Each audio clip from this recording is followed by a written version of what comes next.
শনিবার দুপুর 2টার দিকে সময় সংবাদের টিম সিলেটের সীমান্তবর্তী উপজেলা কানাইঘাটের আন্দুরমুখ এলাকায় পৌঁছে চোরাকারবারিদের সঙ্গে জড়িতদের ব্যস্ততা দেখতে পায়। একটার পর একটা পিকআপ আসছে আর চিনির বস্তা লোড হচ্ছে। চোরাকারবারির মূল হোতা ইতিমধ্যে ছটকে পড়ে। যাদের পাওয়া যায় তারা পিকআপের চালক ও শ্রমিক।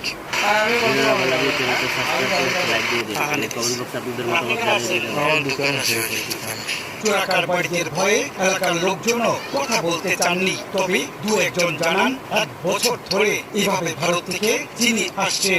এটা বেশি দিন হবে না, 1 বছর হবে। আমি এই যে আমার কুটুম হয়েছে নতুন করে বেড়ানিতে জেলা বেড়া নাই।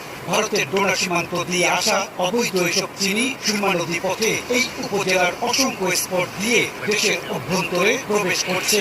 চোরাই পথে চিনি এনে দেশীয় নানা ব্র্যান্ডের চিনির বস্তায় ভরে বাজারজাত করা হচ্ছে।